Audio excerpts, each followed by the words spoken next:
Chapter 42. Last Days with My Guru. Guruji, I am glad to find you alone this morning.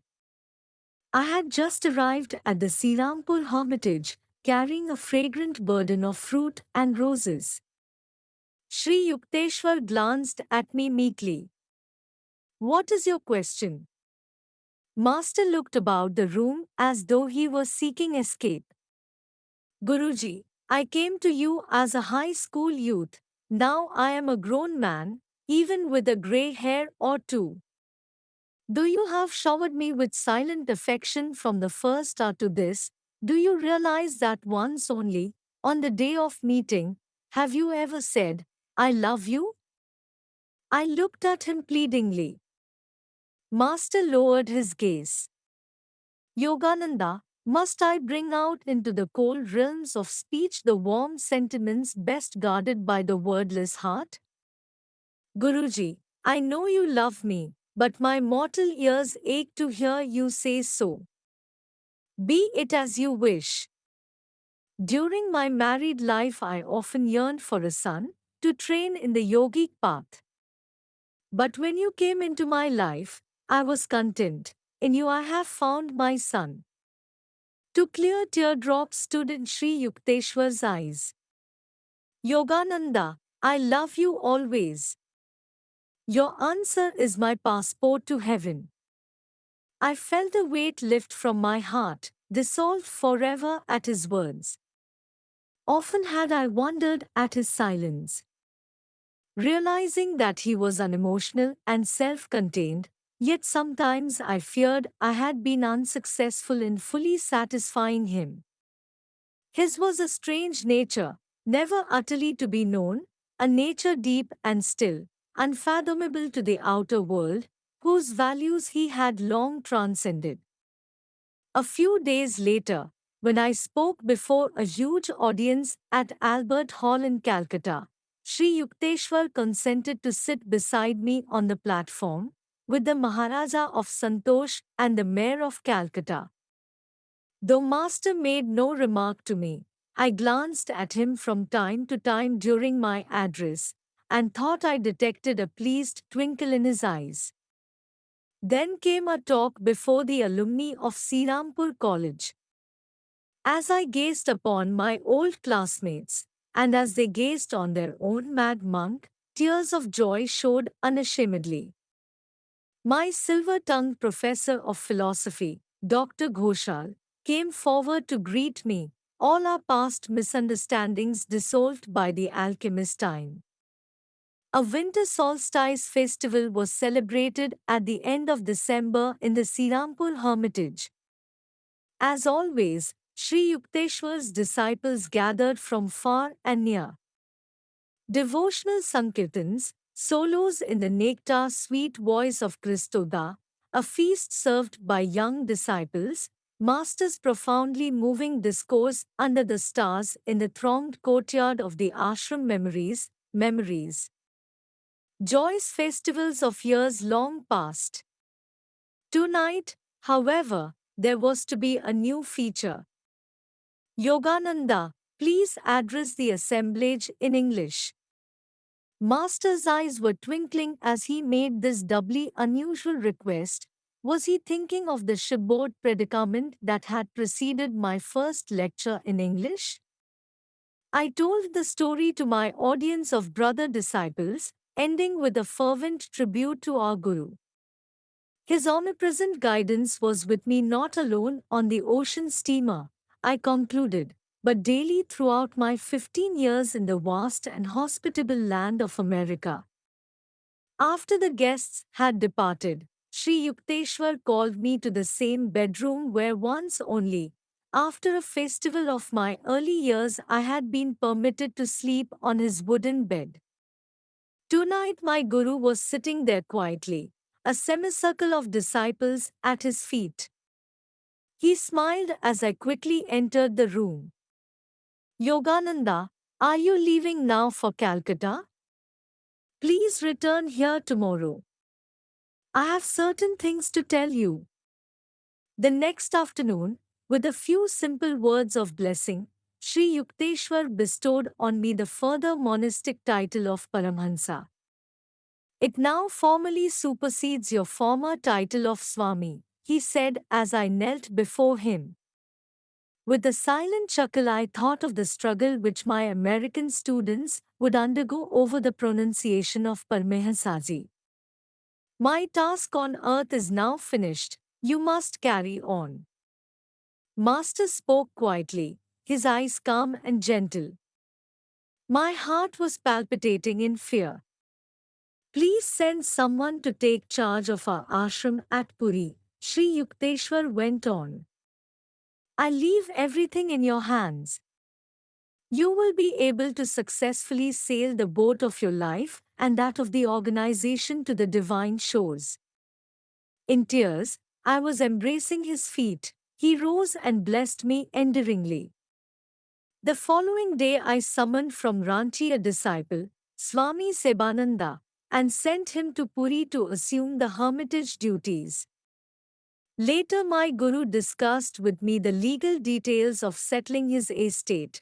He was anxious to prevent the possibility of litigation by relatives, after his death, for possession of his two hermitages and other properties, which he wished to be deeded over solely for charitable purposes. Arrangements were recently made for Master to visit Kedarpur, but he failed to go. Amulya Babu, a brother disciple, made this remark to me one afternoon. I felt a cold wave of premonition. To my pressing inquiries, Sri Yukteswar only replied, I shall go to Kedarpur no more. For a moment, Master trembled like a frightened child. Guruji, I entreated him with a sob, don't say that. Never utter those words to me. Sri Yukteswar's face relaxed in a peaceful smile. Though nearing his 81st birthday, he looked well and strong. Basking day by day in the sunshine of my Guru's love, unspoken but keenly felt, I banished from my conscious mind the various hints he had given of his approaching passing. Sir, the Kumbh Mela is convening this month at Allahabad. I showed Master the Mela dates in a Bengali almanac. Do you really want to go? Not sensing Sri Yukteswar's reluctance to have me leave him, I went on, once you beheld the blessed sight of Babaji at an Allahabad Kumbh. Perhaps this time I shall be fortunate enough to see him. I do not think you will meet him there. My Guru then fell into silence, not wishing to obstruct my plans. When I set out for Allahabad the following day with a small group, Master blessed me quietly in his usual manner. Apparently, I was remaining oblivious to implications in Sri Yukteswar's attitude because the Lord wished to spare me the experience of being forced, helplessly, to witness my Guru's passing. It has always happened in my life that, at the death of those dearly beloved by me, God has compassionately arranged that I be distant from the scene. Our party reached the Kumbh Mela on 23rd January 1936. The surging crowd of nearly 2 million persons was an impressive sight, even an overwhelming one. The peculiar genius of the Indian people is the reverence innate in even the lowliest peasant for the worth of the spirit, and for the monks and sadhus who have forsaken worldly ties to seek a diviner anchorage. Impostors and hypocrites there are indeed, but India respects all for the sake of the few who illumine the whole land with supernal blessings. Westerners who were viewing the vast spectacle had a unique opportunity to feel the pulse of the land, the spiritual ardor to which India owes her quenchless vitality before the blows of time. The first day was spent by our group in sheer-staring. Here were countless bathers, dipping in the holy river for remission of sins. There we saw solemn rituals of worship. Yonder were devotional offerings being strewn at the dusty feet of saints, a turn of our heads, and a line of elephants, caparisoned horses, and slow-paced Rajputana camels filed by, or a quaint religious parade of naked sadhus, waving scepters of gold and silver, of flags and streamers of silken velvet. Anchorites wearing only loincloths sat quietly in little groups, their bodies besmeared with the ashes that protect them from the heat and cold. The spiritual I was vividly represented on their foreheads by a single spot of sandalwood paste. Shaven-headed swamis appeared by the thousands, ochre-robed and carrying their bamboo staff and begging bowl. Their faces beamed with the renunciate's peace as they walked about or held philosophical discussions with disciples. Here and there under the trees, around huge piles of burning logs, were picturesque sadhus, their hair braided and masked in coils on top of their heads.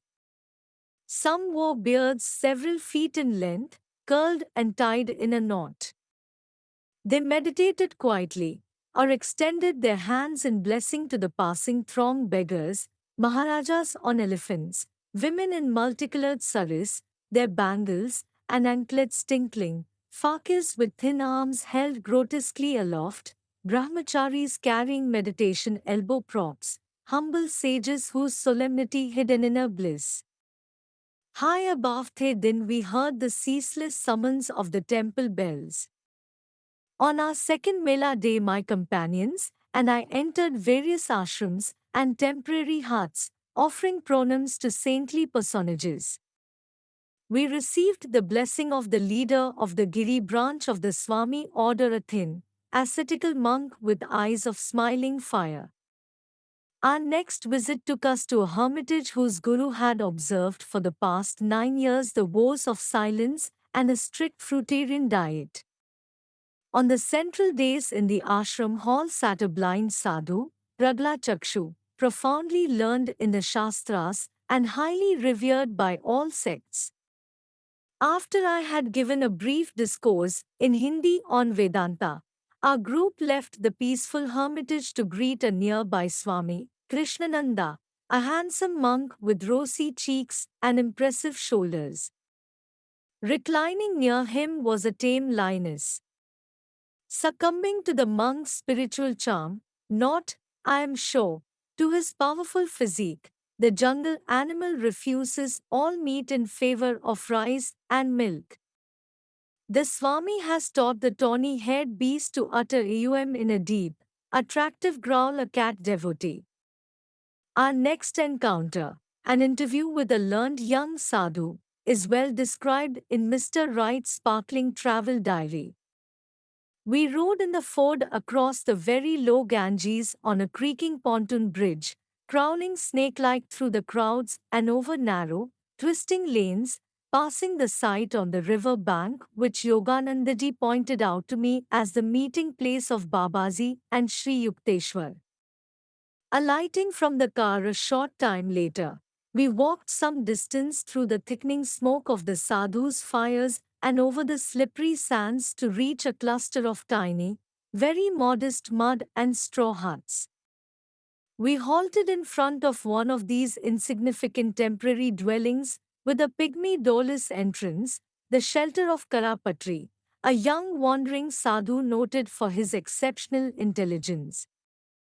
There he sat, cross-legged on a pile of straw, his only covering and incidentally his only possession being an ochre cloth draped over his shoulders.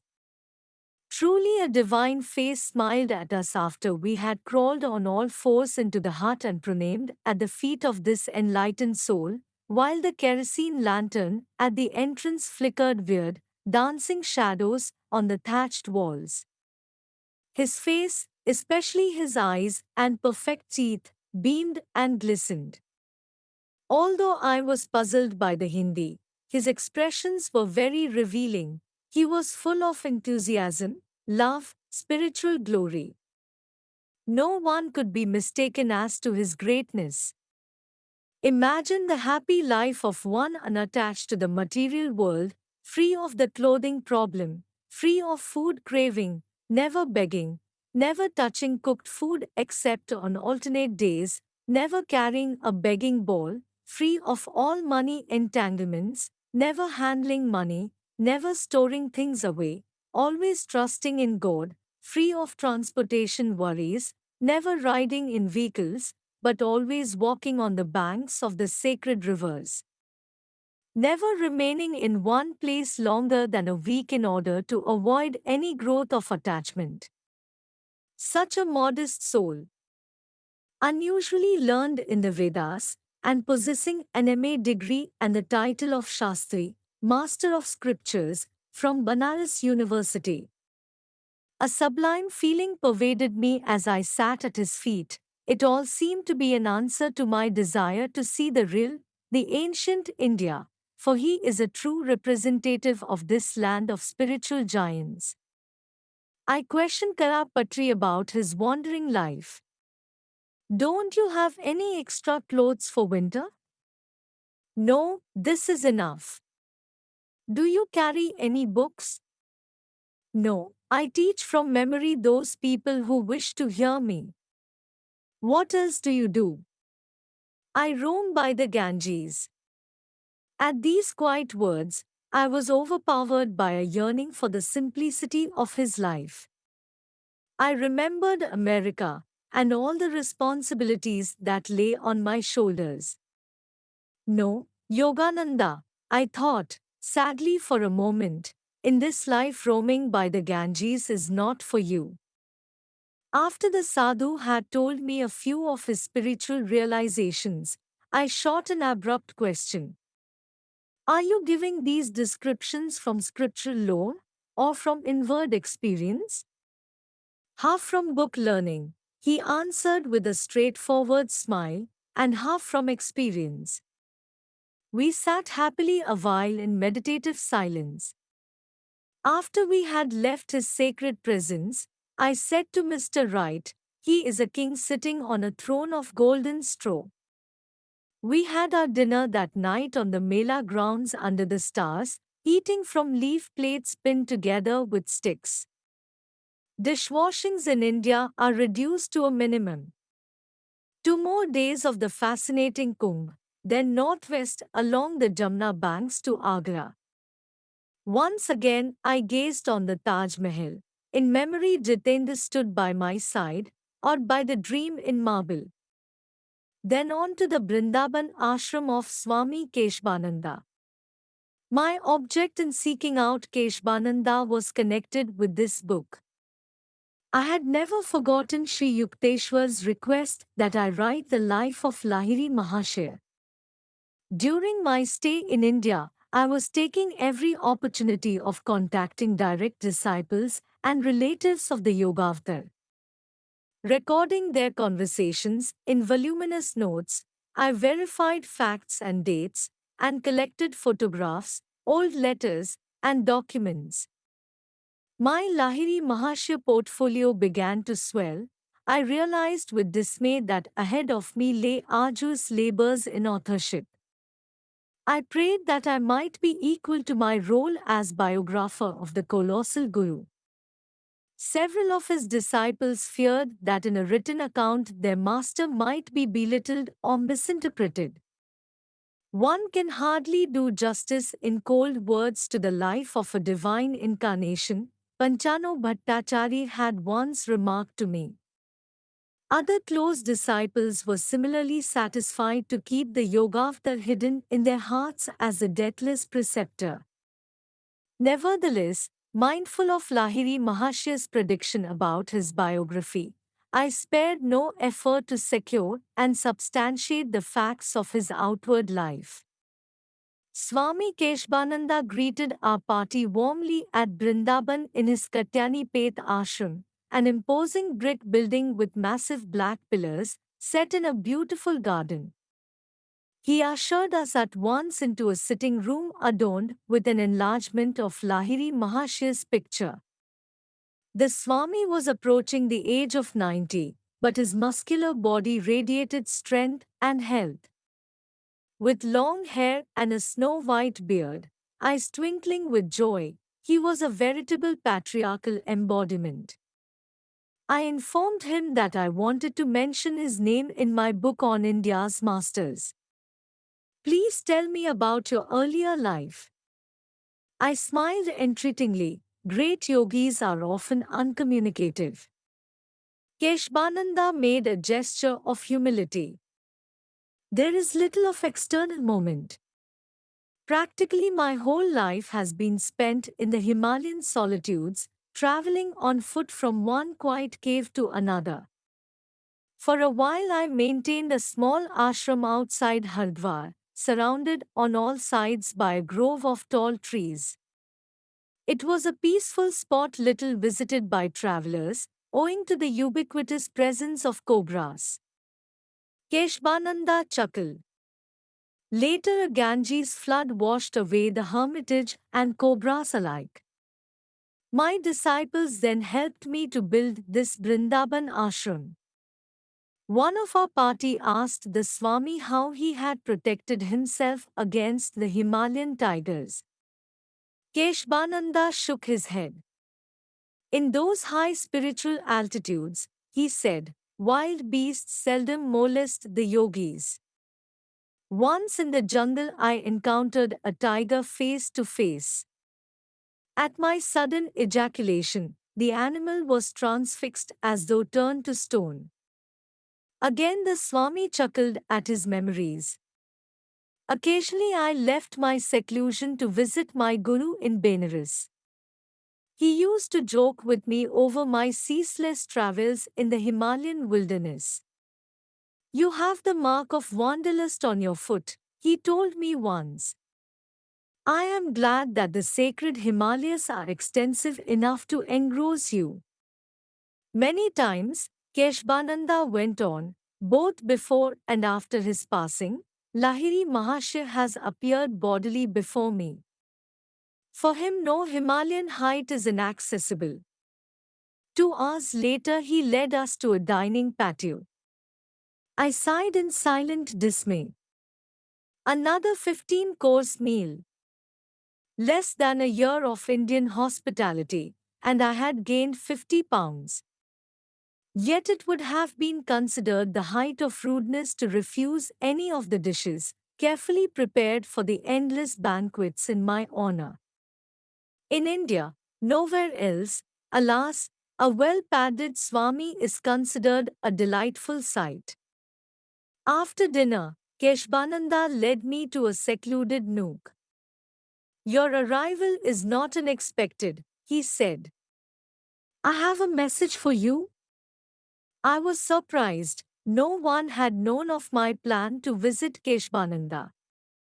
While roaming last year in the northern Himalayas near Badrinarayan, the Swami continued, I lost my way. Shelter appeared in a spacious cave, which was empty, though the embers of a fire glowed in a hole in the rocky floor. Wondering about the occupant of this lonely retreat, I sat near the fire, my gaze fixed on the sunlit entrance to the cave. The deathless master blessed me with some words of spiritual help, then added, I give you a message for Yogananda. He will pay you a visit on his return to India. Many matters connected with his guru and with the surviving disciples of Lahiri will keep Yogananda fully occupied. Tell him, then, that I won't see him this time, as he is eagerly hoping, but I shall see him on some other occasion. I was deeply touched to receive from Keshabananda's lips this consoling promise from Babaji. A certain hurt in my heart vanished.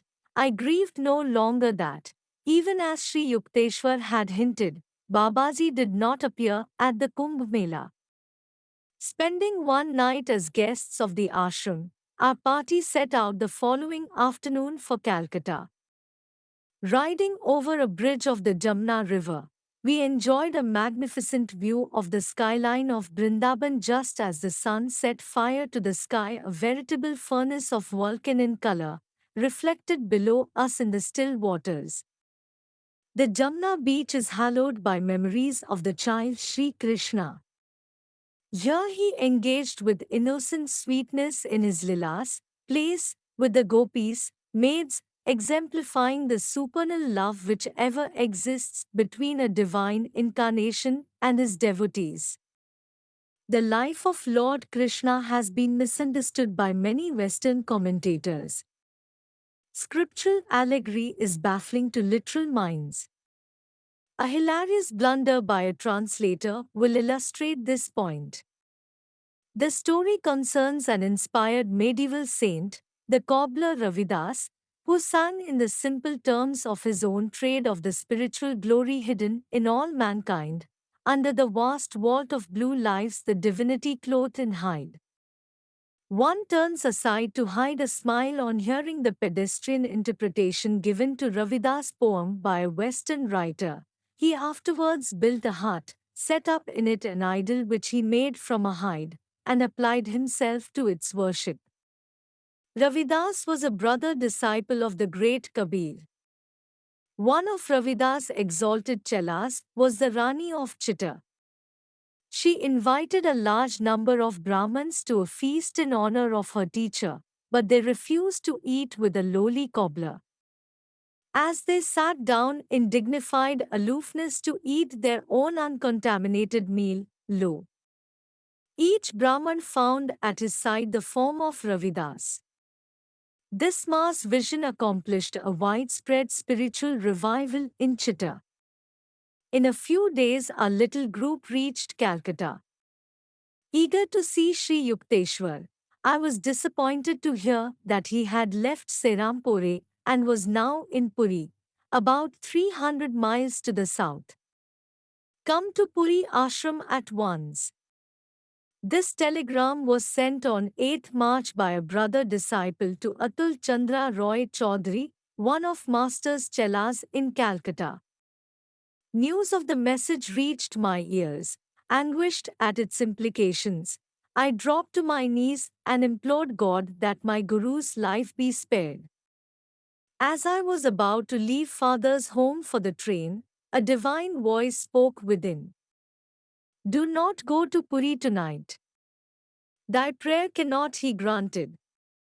Lord, I said, grief-stricken, thou dost not wish to engage with me in a tug of war at Puri, where thou wilt have to deny my incessant prayers for Master's life. Must he, then, depart for higher duties at thy behest? In obedience to the inward command, I did not leave that night for Puri. The following evening I set out for the train. On the way, at 7 o'clock, a black astral cloud suddenly covered the sky. Later, while the train roared toward Puri, a vision of Sri Yukteswar appeared before me.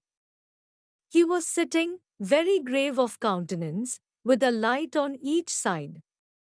Is it all over? I lifted my arms beseechingly. He nodded, then slowly vanished.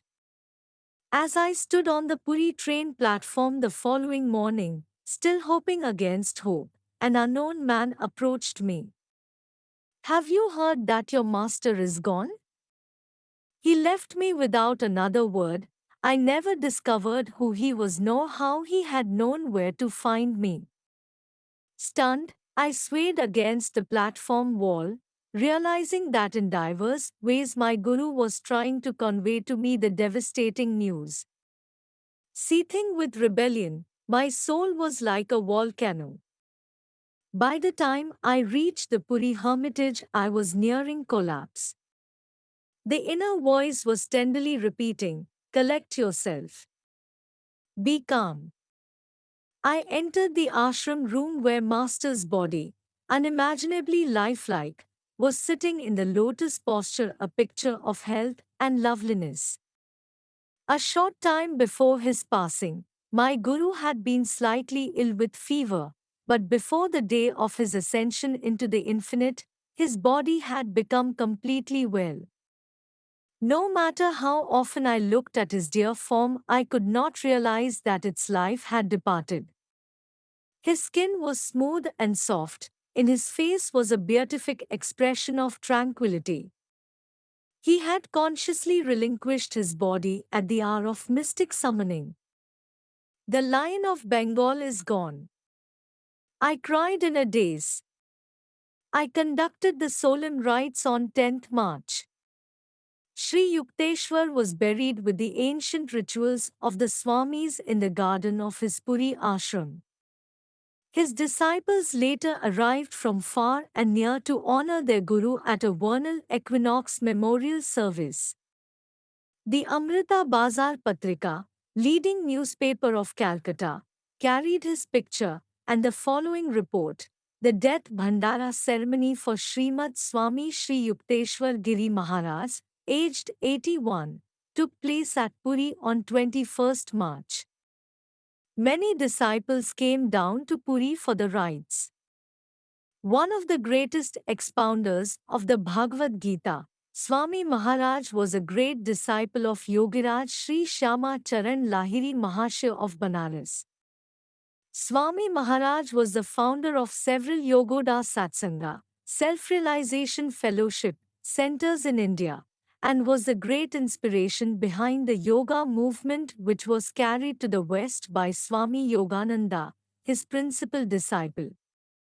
It was Sri Yukteswar's prophetic powers and deep realization that inspired Swami Yogananda to cross the oceans and spread in America the message of the masters of India. His interpretations of the Bhagavad Gita and other scriptures testify to the depth of Sri Yukteswar's command of the philosophy, both Eastern and Western, and remain as an eye-opener for the unity between Orient and Occident. As he believed in the unity of all religious faiths, Sri Yukteswar Maharaj established Sadhu Sabha, Society of Saints, with the cooperation of leaders of various sects and faiths, for the inculcation of a scientific spirit in religion.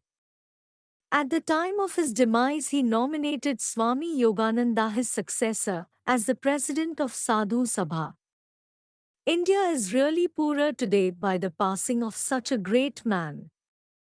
May all fortunate enough to have come near him inculcate in themselves the true spirit of India's culture and sadhana which was personified in him. I returned to Calcutta. Not trusting myself as yet to go to the Srirampur hermitage with its sacred memories, I summoned Prafulla, Sri Yukteswar's little disciple in Srirampur, and made arrangements for him to enter the Ranchi school. The morning you left for the Allahabad Mela, Prafulla told me, Master dropped heavily on the Davenport. Yogananda is gone, he cried. Yogananda is gone. He added cryptically, I shall have to tell him some other way. He sat then for hours in silence.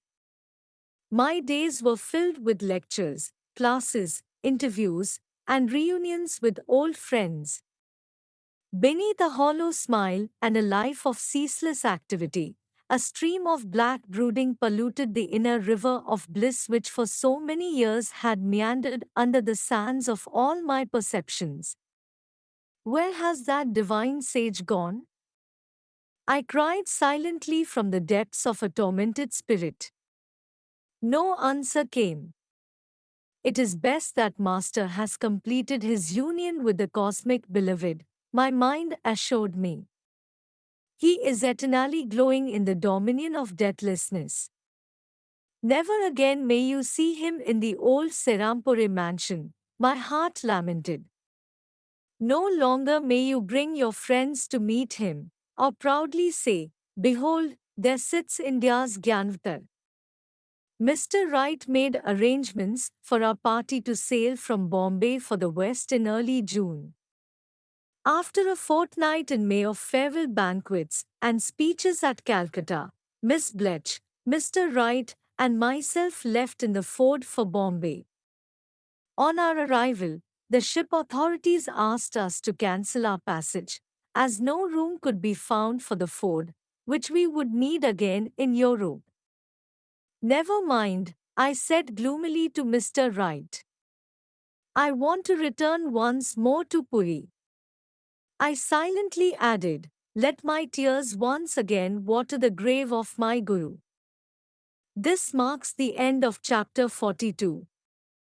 Thank you for liking and following the channel.